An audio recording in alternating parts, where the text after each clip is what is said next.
Hey now, welcome back to my inside look into making my kids' book. It's me, Poppy, Alex, Rudy, author, illustrator, and publisher for my books featuring my character Meow Meow.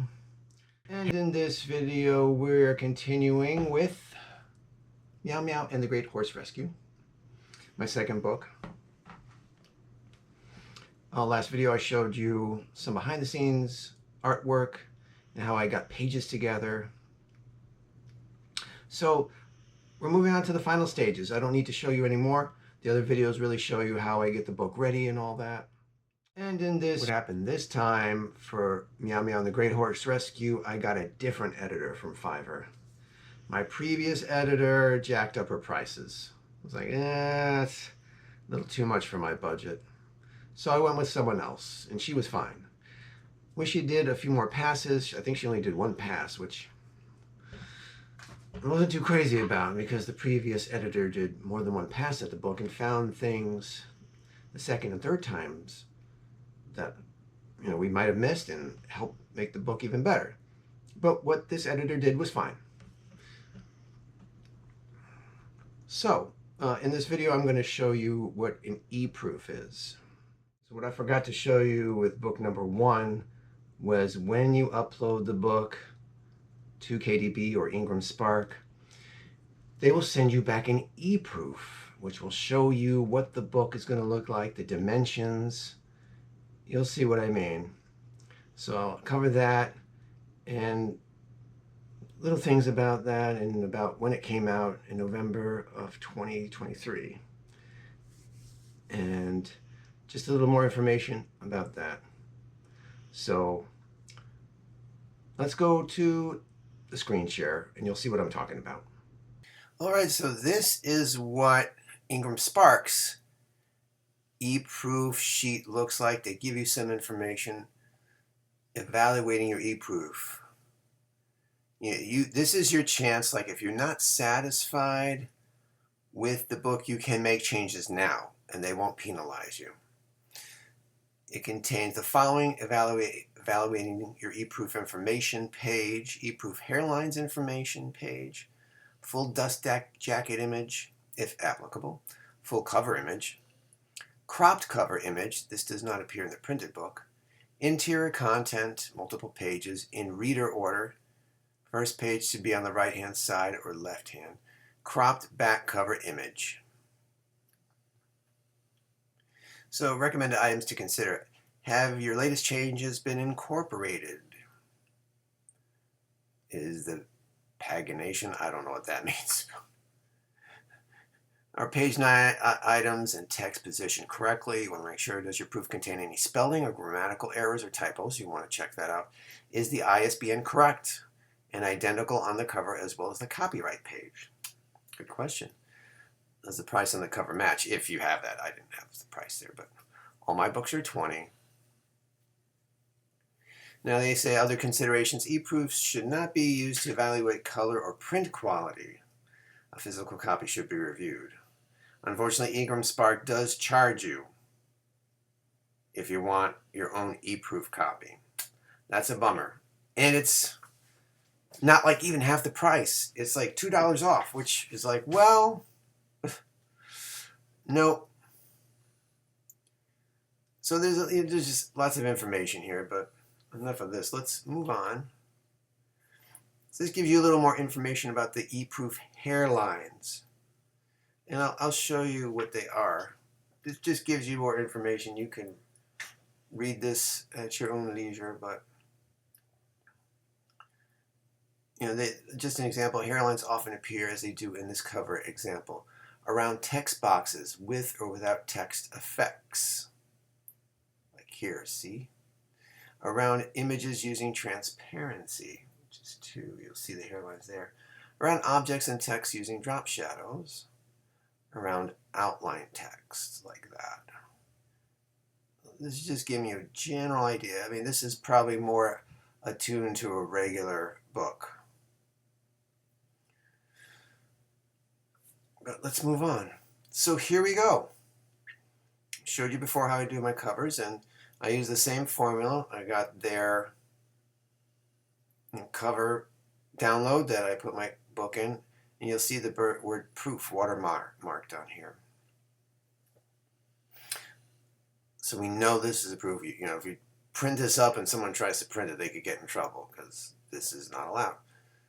But it has all your dimensions. See the little hairlines there? Everything's lining up. Where I have the spine. As I always showed you, I want to put Meow Meow here and the animal in the story right here. I thought it was so cute, having the horse's head. In the back of the book says, in this story, Meow Meow finds 5 horses left in a junkyard. She asks her friends to help, and they all work together to rescue the horses. Yay. But it has the dimensions 11 by 8.5, the dimensions for the spine, they have stuff in millimeters, the whole bleed artwork dimensions. There's a lot of science to this. If you remember the previous video where it's okay if the horse's head is like that, this is the only part that gets printed. It tells you your premium color, white, page count 36, and your ISBN.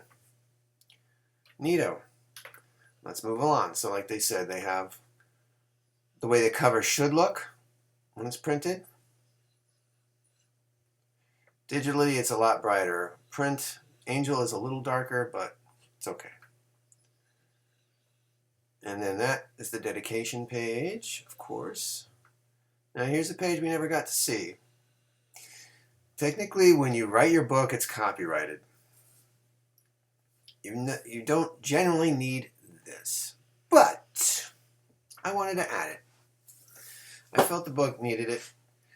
So I looked up some other kids' book authors, and one of them actually had this. And she said you could share what she has. So I copied it and added this in here, which states, all rights reserved, no part of this publication may be reproduced, distributed, or transmitted in any form or by any means, or stored in a database or retrieval system without the prior written permission of the copyright holder, me. And then you just add the word copyright above and the copyright symbol, which I got from Canva. The date, the book, the year, the year the book is published and by whom. And your ISBN, and stating it's a hardcover. You can actually go to the Copyright Office page and really do it that way. You really can register your book legitimately at the Copyright Office. I think it's uscopyright.gov. Don't quote me on that. There's a fee. I'm not sure if it's $35, $45. I forgot. Depends on your book, but I'm not 100% sure. But if you want to go that route too, definitely go ahead. Your book will be safe. I mean, technically, this here does protect it in a way. And then you'll see proof on every page. It goes through all the pages in the book. I'm going to go fast now, so I'm going to jump to the end. Poppy, you're going too fast. Well, I don't want to spoil the book. And then there's my dedication page. And there are 2 more blank pages. They always do that. I don't know, it's a standard thing with books, but then they have the back page, as you can see. And I put my ISBN right there. So you get to look this over, and then I think when you go back into Ingram Spark, you can approve it. You've reviewed the e-proof, everything looks good, you can review it, and then you could say, yes, publish. And then the book will just go through a few things before it's finally published out into the world. Obviously, you can set your own publishing date, which I tend to do. And here is the proof. See, I set it to be published November 21st, 2023. I believe this was the week leading into Thanksgiving and Black Friday, so I figured, hey, the book is available for the holidays. Makes the perfect gift. So yeah, I think I had it ready and done by the beginning of November. But once you do that, you set it to be published everywhere, and you set the date you want it to be published, and it will show up on Barnes & Noble and Amazon. Just to be examples, show you these examples. The look, hardcover. You remember the problems I had with Meow Meow and the Lost Doggy book number 1? I could not have a hardcover on Amazon. Could not get a hardcover on Amazon. So the soft cover was only available. So this time I just published to Ingram Spark, and when I set it to global, bang, look at that. It is available as a hardcover on Amazon. Amen. That is so rad. So that's the formula now for me. I will only upload to Ingram Spark if I'm doing this type of book, because I want it in 11 by 8.5. That's its true magical form. And so I set it, and there was the day I got it, my own copy. I was so happy to hold it in my hands, hardcover of Meow Meow and the Great Horse Rescue. My second published book. Oh, I was so happy. And very grateful that it's in hardcover format everywhere. And so, this book as a hardcover was finally available on all platforms. Amazon, Barnes & Noble, Books A Million, everywhere. In a hardcover format, 11 by 8.5. Thank you, Ingram Spark. I appreciate that. It was great to get it. I have some videos where I received the book and I was happy to hold it, and I'm just glad I got it out there. It was a lot more of a personal story, and I'm proud of how it came out and that it's published and out there in the world. And of course, it was always a wonderful gift to hand it to my granddaughter and my niece and see how much they appreciate it and have them read the story. It was really special to have that. Yeah, this one didn't sell as well. I let people know on social media and all that, but I guess they didn't really feel the buzz. I didn't hire a promoter like I did for book number 1. Maybe I should have. I don't know. It seemed to me like, I don't know if his style would fit for everything, but maybe it did help. I don't know, because I thought the second book was like even better than the first book, because the story has a connection to me. But I'm just glad I did it, because I found a way and published it, which is the important thing. You can still do it. It may take some time, which is okay. You want to get your story right. If you're doing the illustrations yourself, you want to get the illustrations right. You want the dimensions, the sizes, you want all the characters, and thinking in terms of kids book publishing, the amount of pages you need and the style you want to publish it. So, once book number 1's out of the way, you kind of have a feel of how to move on to book number 2. Each book has its challenges, but there are many things I learned on book number 2. So pick it up, I do have a trailer for this. I'll add that in the description below so you can check it out. But yeah, buy this book and the other ones. Why not? Help a dude out. My birthday's coming up, so this would be a great birthday gift to me. It's summer reading time, These books will be fun for you to share with your kids, your relatives' kids, friends. Great time for summer reading. 3 books by me. So yes, 3 books. I have 2 that I've talked about, but in the earlier portions of this playlist, I talked about book number 3. This one, Meow Meow and the Halloween Trick.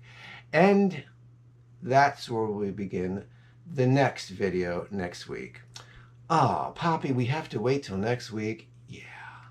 But you can check out my other videos and see my early stages of this. And I'll go into more details on how I concocted this awesome book for my favorite holiday. Yes. All right. Well, once again, thanks for watching my little playlist on how to create a kid's book, my style.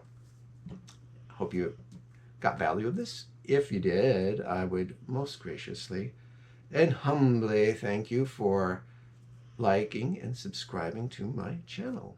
I would be most grateful, and thanks for watching and sticking here as long as you have, and I'll see you next time for more of my Poppy's Publishing with Meow Meow and the Halloween Trick. Until then, keep creating.